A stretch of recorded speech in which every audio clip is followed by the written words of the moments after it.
Hey Nick, esta es mi guía de introducción al PC Gaming, a las compus. Aquí les contaré todo lo necesario para que entiendan perfectamente mis otros videos sobre el hardware de las computadoras y no anden comentando "me gustó pero no lo entendí". Todo esto junto con lo que yo recomiendo al momento de elegir componentes. Este video es una petición de muchos, yo sí le hago caso a mi audiencia, eso merita que te suscribas a mi canal si no lo estás y ves mis videos. Creo que mi contenido va mejorando semana tras semana y suscribiéndote me apoyas más de lo que crees. Antes de comenzar, decir brevemente que yo no soy ningún ingeniero experto, pero pues muchos estaremos de acuerdo en que no hace falta hacerlo para aprender algo. Todos necesitamos aprender un poco porque si en algún momento vamos a hacer un gasto relacionado con esto, no va a ser barato. Entonces por eso hay que intentar hacerlo lo mejor posible, hay que hacerlo bien cuando menos. Estoy seguro que con este video vas a entender muchas cosas. Primero, una pequeña guía de activación de Windows. Si necesitas activar tu Windows 10 en tu PC, ahora es el momento con GBGMall. La clave de activación de Windows 10 Pro, en vez de costar cientos de dólares, cuesta solo $21, porque es una licencia OEM, original pero para una única PC. Como oferta por el día de Pascua, usando mi código YPLW tendrás un descuento que normalmente es del 20%, pero hasta el 24 de abril será del 25%, lo que resultará en Windows 10 Pro activado, legal y actualizable a Windows 11 por solo $16. La promo también aplica para otros programas importantes como el Office 2019. También es económico, pero usando el código YPLW te quedará en solo $49. Después de pagar con un método de pago seguro como el PayPal, ya podrás ir a tu perfil a reclamar la clave para ir a pagarle en la parte de activación de Windows o Office para tenerlo listo y activado full sin crack. Te dejo el link en la descripción de GBGMall para que veas todos los productos y ofertas.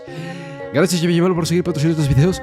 Seguimos. Viéndolo simplificadamente, una computadora gamer en realidad no es demasiado diferente a una computadora ordinaria. Parte de los mismos componentes básicos, pero de alto rendimiento. En total, son 8 componentes que hay que ensamblar, más los extras que quieras ponerle. Pero los indispensables para ensamblar son 8. Pinocho. Primero les quiero mostrar lo que vendría siendo el CPU. Alrededor de este giran muchos componentes de la computadora. Este güey es el que procesa todo o le dice a los otros componentes qué hacer. Con tantas tecnologías existentes actualmente, es más difícil de explicar un CPU, pero vale la pena hacerlo.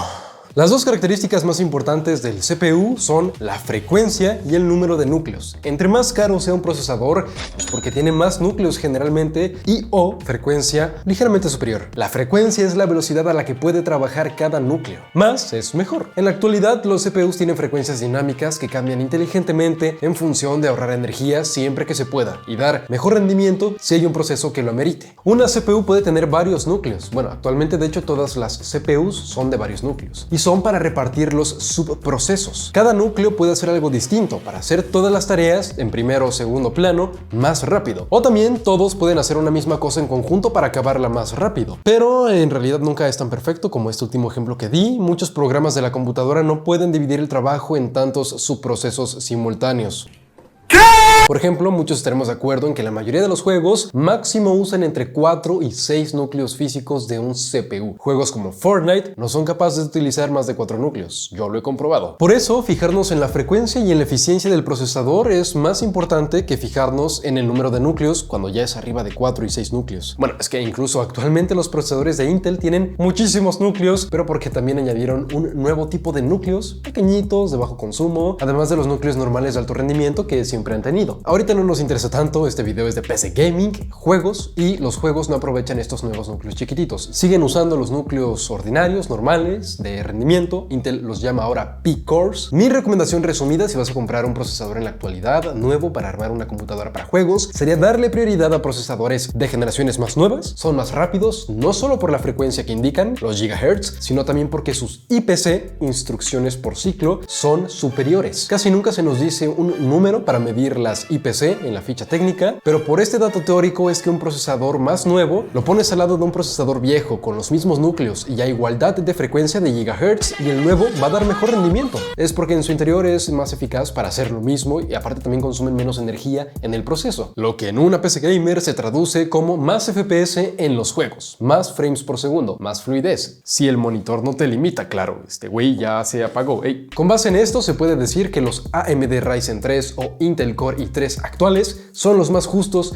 y provechosos para los juegos. Hablo del i3 10100 para arriba y del Ryzen 3 3100 también para arriba, porque a partir de ahí esos procesadores son de 4 núcleos físicos y 8 núcleos virtuales, y la mayoría de los juegos no aprovecharán más núcleos que los que tienen estos, pero sí se verán beneficiados por sus frecuencias e IPCs superiores a los de generaciones pasadas. Pasamos al siguiente componente. Como muchos sabrán, esta es una caja de CPU, de procesador, y para el siguiente componente voy a necesitar necesitar abrirla. Es que todos los procesadores actuales de computadora de arquitectura x86 siempre van con un disipador. Si no, no podrían mantenerse encendidos mucho tiempo. Se apagarían para protegerse del calor que generan y que no se está disipando. Los CPUs generalmente incluyen un disipador por aire simple que te permite usar el CPU al menos. Estos están bien para los CPUs de gama baja, como los que acabo de mencionar, el i3 y el Ryzen 3, pero muchas marcas crean sus propios disipadores mucho más capaces, ya sean por aire o por líquido. Este es un ejemplo de un disipador tocho por aire.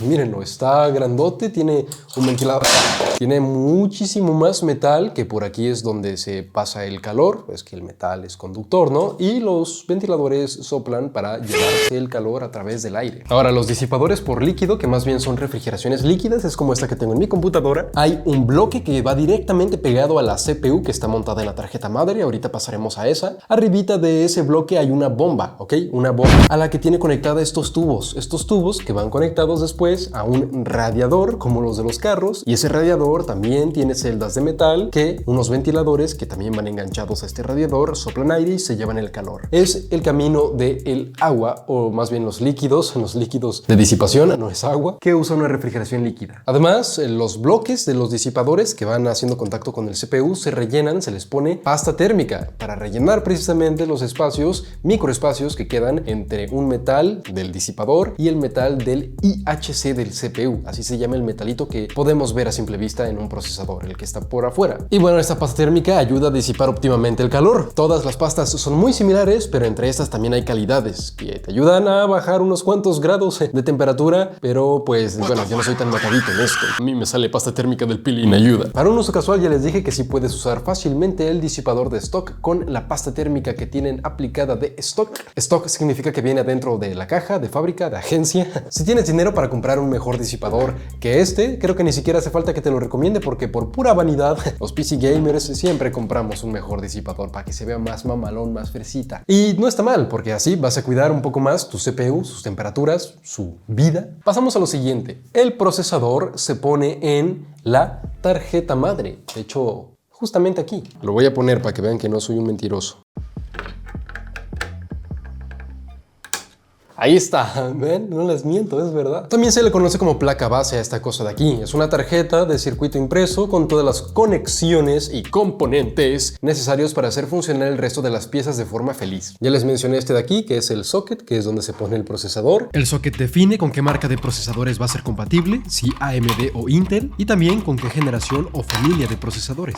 Arriba tiene unos circuitos que conforman un módulo regulador de voltaje. Aquí se conecta la energía, la fuente de poder, y pasa por este módulo regulador para alimentar el procesador de forma inteligente y precisa. El procesador lo necesita. Este módulo regulador de voltaje es una parte que diferencia a una tarjeta madre de gama baja, que es esa, contra una de gama alta. Miren, este es de gama alta, tiene muchos más cuadritos, es decir, muchas más fases de alimentación. Ahí es este lado. Aparte tiene disipadores de calor, está aquí, porque pues maneja más energía, genera más calor, hay más calor que disipar, o simplemente disipa mejor el calor para alargar el tiempo de vida del VRM, Voltage Regulador Module, creo que era. Por este módulo es que algunas tarjetas madre pueden soportar adecuadamente procesadores más potentes, y también les deja alcanzar velocidades más altas y de forma más estable. ¡Overclock! Pero en un uso casual no notarías ninguna diferencia de rendimiento entre poner una tarjeta madre u otra, aunque pusieras un procesador muy potente. Pero, sin duda, esta tarjeta madre de gama baja, que tiene menos fases de alimentación para distribuir toda la energía que va a pasar, aparte es de peor calidad, se va a estresar más, se va a calentar más para alimentar el mismo procesador y va a tener un menor tiempo de vida. Por eso es recomendable elegir una tarjeta madre de la misma gama del procesador. Regresando al socket, como en todo, el socket es lo más importante para definir la compatibilidad, pero el chipset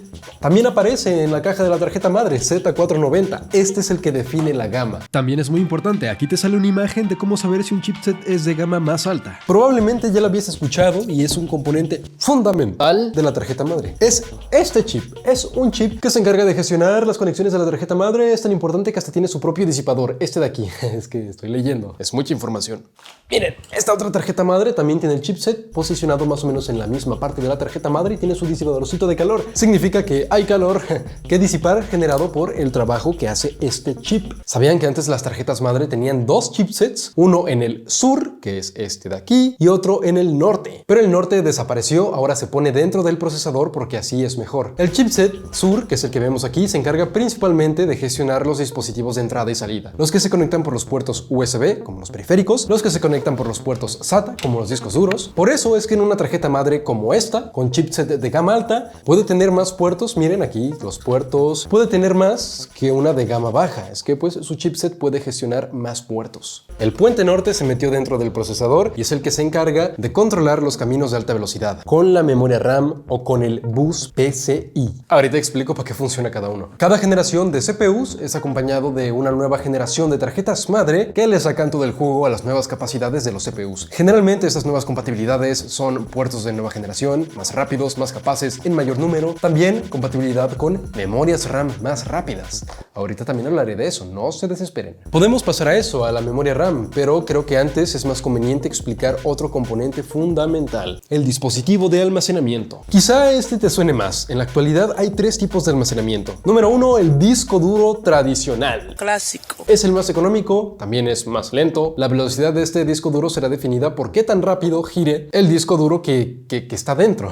Ahorita tiene su tapita, pero pues miren, aquí atrás hasta tiene la forma del disco. Es pues porque adentro hay un disco y que tiene que darle espacio. El disco gira mecánicamente. Arribita del disco hay una plumita que va descifrando y leyendo la información del disco. Si el disco gira más rápido, más puede leer esa plumita. Un disco duro tradicional típico de 1 TB de 7200 revoluciones por minuto puede mover información alrededor de 150 megabytes por segundo. Bueno, es un disco que tiene que girar. Es frágil, entonces, es frágil. Tienen muchos inconvenientes estos discos duros porque son tecnología del pasado. El SSD o unidad de estado sólido es el siguiente, es este de aquí. No hay nada mecánico dentro de ellos.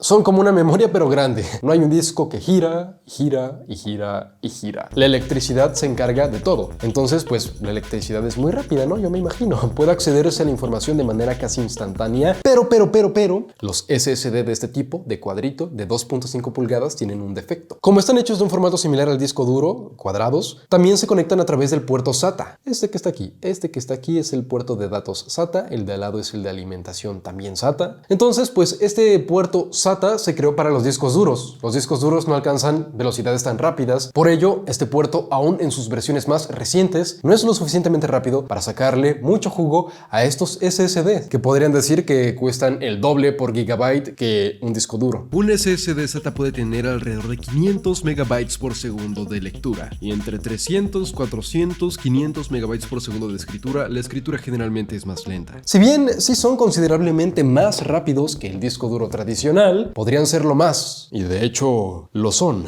¿Dónde quedó? Ahí está. Si son del tipo SSD M.2, la historia es diferente. Son SSDs de otro formato. Se conectan a través de un relativamente nuevo puerto de las tarjetas madre llamado M.2, que de hecho, miren, es este de aquí, el M.2, es una ranurita, se mete así de...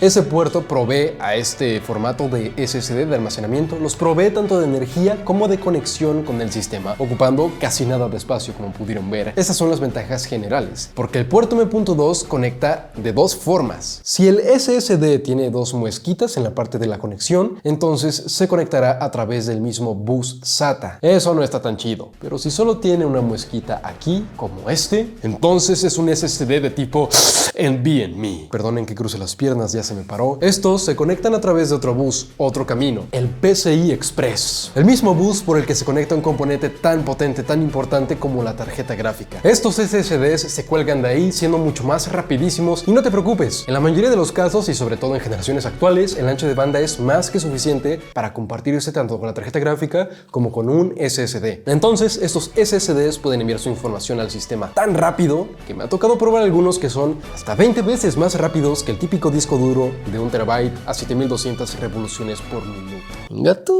Este me lo mandó Kingston, se lo voy a poner en mi computadora algún día, es de 4 TB.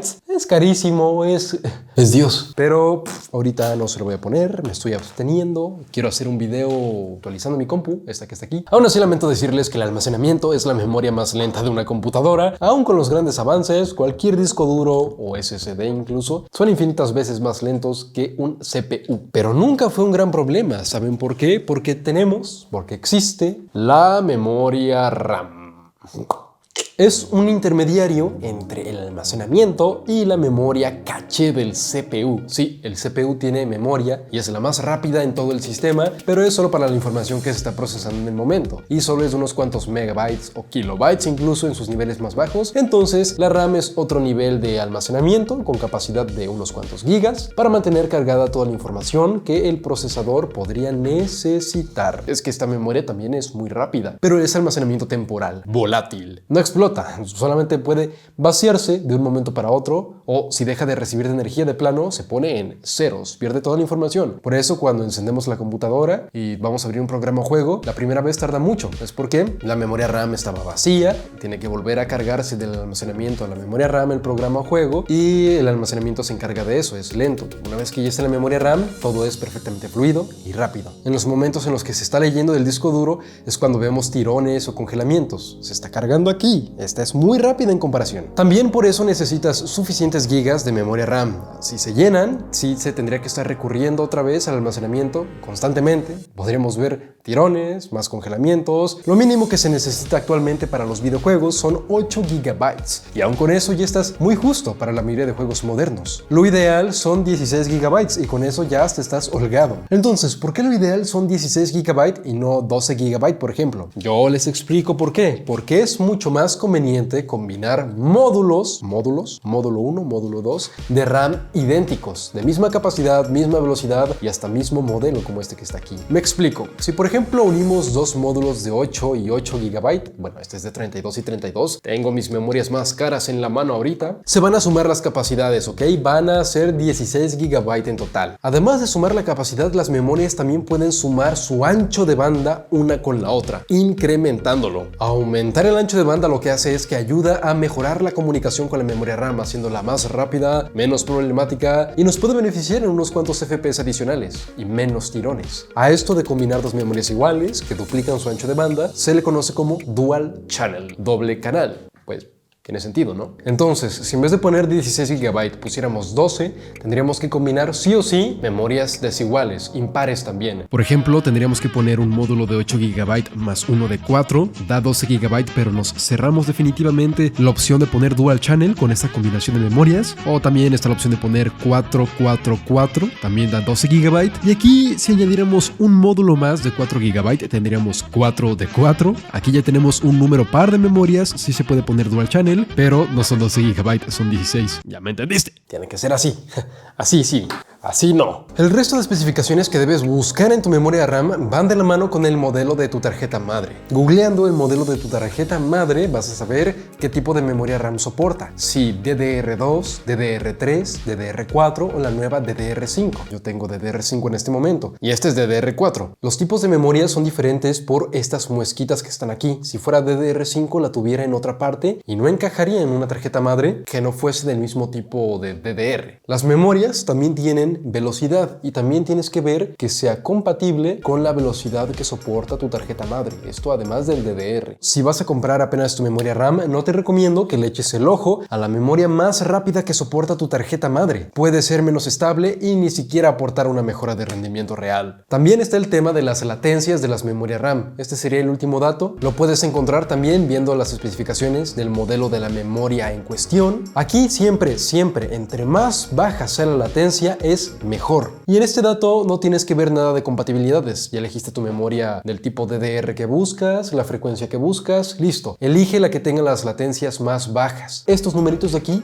más bajos. Aún así, este tema de las latencias y las frecuencias de las memorias afectan muy poco en el rendimiento. Tampoco te rompas la cabeza. A menos que tengas una APU, un CPU con GPU integrada. Ahí sí te recomiendo que investigues un poco más sobre estos 4 aspectos que definen el rendimiento de la RAM porque te pueden beneficiar muchísimo. Estos 4 aspectos de la memoria de recuerdo son cantidad, ancho de banda, frecuencia y latencias. No son muchos. Yo tengo varios videos hablando de eso en diferentes contextos. Sé que te ayudarán. Pasemos a la GPU, que es lo que acabo de mencionar. Significa Graphics Processor Unit, procesador gráfico. Es parecido al otro procesador, al CPU, porque tiene muchos núcleos y con cierta frecuencia. Pero en la GPU sí está chido tener muchísimos núcleos porque las tareas son altamente paralelizables y todos los núcleos se van a aprovechar para obtener mejor rendimiento. Esta es la GPU de mi computadora que está dentro de una tarjeta gráfica. Ahorita explico todo, ¿ok? La GPU puede estar dentro de un procesador. Por ejemplo, adentro de este hay una GPU porque es un AMD Ryzen con terminación en G. Es el Ryzen 5 3400G. O ya saben, adentro del típico procesador Intel, los típicos Intel HD Graphics.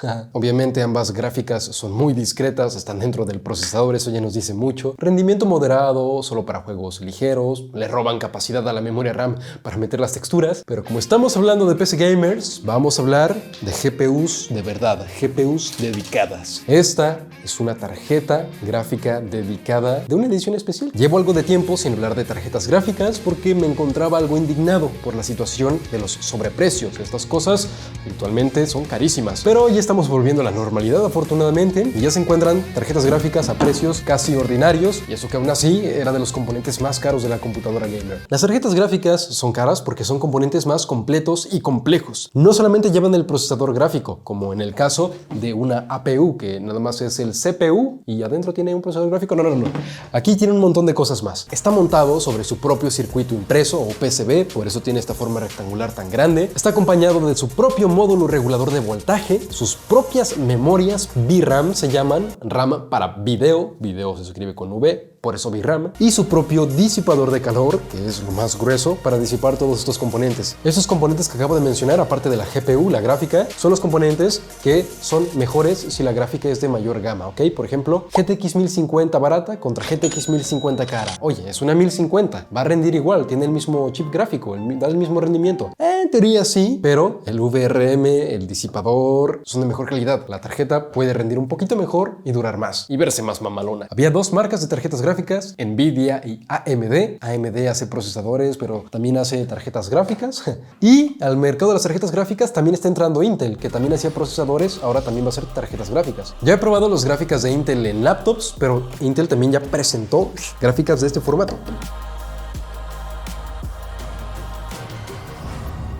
Dedicadas. Búscate la mejor tarjeta gráfica costo-beneficio que te alcance y que sepas que tu procesador no la vaya a cagar. Ya casi acabamos, solamente faltan dos componentes: fuente de poder y gabinete. El más importante de estos dos es el gabinete.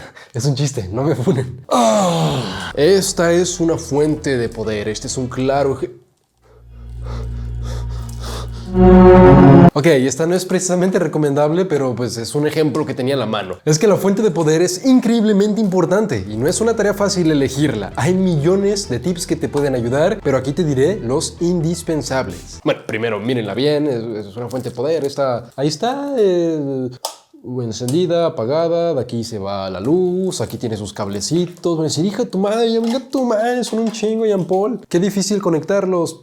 Son muy diferentes todos entre sí, o sea, solamente caben en un lugar y está fácil. Miren, la tarjeta madre es diferente al del procesador, por ejemplo. Qué tonto, qué tonto. De hecho, sí hay dos tipos de cables que se pueden confundir. Este es el tip número 0 que les voy a dar, ¿ok? Este cable es el que se conecta para el procesador, va en la tarjeta madre cerquita del procesador, y este es para la tarjeta gráfica. Miren, los dos dan en total 8 pines, pero este se divide en 6 y 2. Este es de la tarjeta gráfica, 6 y 2. Y este es 4 y 4. Este es al procesador. Esta tarjeta gráfica, de hecho, sí tiene el conector de alimentación de fuente de poder, que es de 8 pines. 8 pines de 6 y 2. Muy simple. Sí, tiene su ventilador. Sí, vale. Número 1. Capacidad de la fuente de poder. Se mide en watts. Las PCs consumen energía. Necesitan una fuente de poder que les pueda dar suficientes watts a todos los componentes y a su máxima capacidad, por si llegamos algún día a tener un pico de consumo. Es difícil hacer que su computadora esté a su máxima capacidad capacidad, casi nunca lo están, pero es normal, puede pasar. Si eliges una fuente de poder que no pueda con ese pico de consumo, el momento en el que tu PC lo alcance, solamente se va a apagar sin importar qué tan importante fuera lo que estabas haciendo y si lo guardaste o no. Hay calculadoras de consumo de computadoras, puedes encontrarlas en Google, te ayudan a saber cuánto van a consumir todos los componentes que vayas a poner. Y al final hasta te va a recomendar una fuente más o menos cercana al resultado. Elige una fuente que esté por encima de eso. Yo te dejo el link de la calculadora, no patrocinado, en la descripción. Ahora, la capacidad no es lo único. La calidad de la fuente de poder podría decirse que es hasta más importante. No te dejes llevar solo por la capacidad, la estética, la marca, incluso la eficiencia energética. Las fuentes de poder también son componentes complejos que si tienen cualquier tendencia a fallar pueden